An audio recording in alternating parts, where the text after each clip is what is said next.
Selamat pagi Bapak Ibu Saudara-saudari yang terkasih. Sebelum kita mendengarkan firman Tuhan, terlebih dahulu kita berdoa. Kasih karunia Tuhan kita Yesus Kristus dan kasih setia Allah Bapa, itulah yang menyertai hati dan pikiranmu sekalian. Amin. Bapak Ibu Saudara-saudari yang terkasih, firman Tuhan yang menjadi renungan untuk kita pada hari ini, Kamis 28 Desember 2023, yaitu dari Matius 12 ayat 35. Orang yang baik mengeluarkan hal-hal yang baik dari perbendaharaannya yang baik, dan orang yang jahat mengeluarkan hal-hal yang jahat dari perbendaharaannya yang jahat. Dirukari halak nadengan rohado, aka hadengganon sian arta nadenggan na piniopnai. Jala anggo halak na jahat roha, aka hajahatot dorukaranna sian najat na piniopna hian. Demikianlah firman Tuhan. Bapak Ibu Saudara-saudari yang terkasih, firman ini berawal dari adanya ucapan yang keluar dari mulut orang Farisi saat Yesus menyembuhkan orang-orang sakit. Orang Farisi menghujat Yesus dan mengatakan Yesus menyembuhkan dengan kuasa Beelzebul atau roh jahat. Dalam ayat 33, Yesus katakan, "Jikalau suatu pohon kamu katakan baik, maka baik pula buahnya. Jikalau suatu pohon kamu katakan tidak baik, maka tidak baik pula buahnya. Sebab dari buahnya pohon itu dikenal." Ada dahulu kala seorang pengarang drama Yunani bernama Menander. Dia mengatakan karakter manusia dapat dikenali dari kata-katanya. Apa yang terdapat dalam hatinya itu yang akan muncul ke permukaan melalui bibir. Seseorang hanya dapat mengeluarkannya melalui bibirnya apa yang ada dalam hatinya. Dari sini kita bisa melihat dengan apa yang Yesus katakan juga, perkataan menentukan kita berasal dari mana. Orang Farisi yang mengatakan Yesus menyembuhkan dengan kekuatan Beelzebul, Yesus mengatakan orang Farisi sebagai keturunan orang atau ular beludak.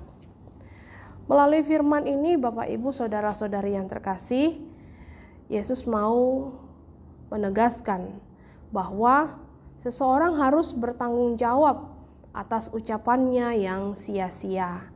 Kata yang dipakai ergo atau ergon dalam bahasa Yunani yang artinya sesuatu yang tidak menghasilkan apa-apa.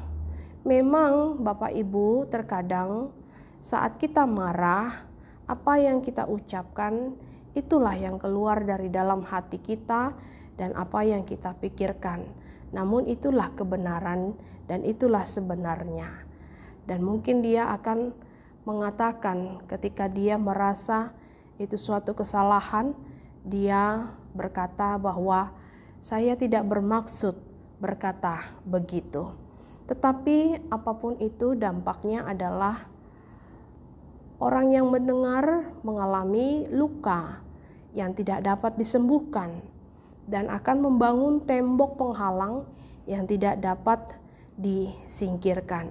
Oleh sebab itu ada seorang filsuf Yunani bernama Pitagoras mengatakan lebih baik melempar sebuah batu dengan tidak sengaja daripada mengucapkan sebuah kata-kata dengan tidak sengaja. Karena perkataan yang menyakitkan dan menghancurkan tidak dapat ditarik kembali.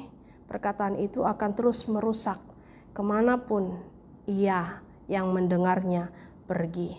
Ada juga orang berbicara di depan umum tampaknya baik, anggun. Sementara dalam percakapan secara pribadi, kata-katanya penuh dengan sesuatu yang kasar. Nah, tetapi tidak banyak yang mendengar. Bapak, Ibu, Saudara-saudari yang terkasih, firman ini mau mengatakan kepada kita Biarlah setiap orang menguji dirinya sendiri dengan perkataannya. Biarlah setiap orang menguji perkataannya sehingga ia menemukan keadaan hatinya.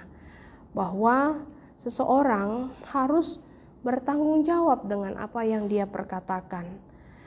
Jangan menggumbar atau mengatakan sesuatu hal yang sia-sia. Yesus katakan bahwa kita ini adalah ranting-rantingnya. Siapa yang tinggal di dalam dia di dalam kita, maka kita akan berbuah banyak. Di luar Tuhan Allah, kita tidak dapat berbuat apa-apa. Demikian juga dengan kita akan mampu mengeluarkan hal-hal yang baik, yang membangun, yang memotivasi, karena ada perbendaharaan yang baik yang kita miliki, yang kita pegang, yang kita hidupi. Perbendaharaan kita tentang hal-hal yang baik itu hanya bersumber dari Tuhan Yesus Kristus. Kita tidak akan mampu melakukannya jikalau kita tidak hidup di dalam Dia. Dalam Yohanes 7 ayat 38 pun dikatakan, barang siapa percaya kepadaku, seperti yang dikatakan oleh kitab suci, dari dalam hatinya akan mengalir aliran-aliran air hidup.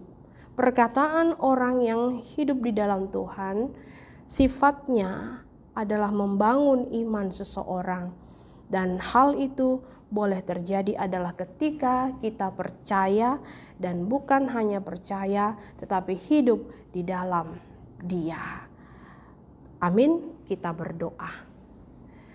Kami bersyukur Tuhan untuk firman yang Kau perdengarkan kepada kami pada hari ini. Sungguh indah firman-Mu menyapa kami agar apa yang kami katakan yang keluar dari mulut kami adalah yang membangun dan memotivasi, memberikan semangat kehidupan orang lain.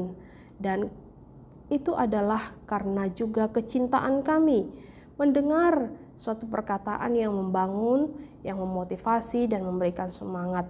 Tidak ada dari satupun kami yang menyukai perkataan-perkataan yang datang kepada kami adalah perkataan yang mematahkan semangat. Tetapi kami ingin mendapatkan perkataan yang memotivasi. Tetapi Engkau Tuhan mengajak kami dimulai dari diri kami sendiri. Dan hal itu boleh terjadi ketika kami hidup di dalam Engkau. Dan kami memiliki perbendaharaan kata yang dapat membangun iman sesama kami dan memberikan motivasi untuk bersemangat dalam menjalani kehidupan ini. Sertai kami Tuhan dengan Roh Kudus-Mu, agar melalui Roh Kudus-Mu kami menghasilkan kata-kata yang dapat menguduskan orang lain. Dalam Kristus Yesus kami berdoa dan mengucap syukur.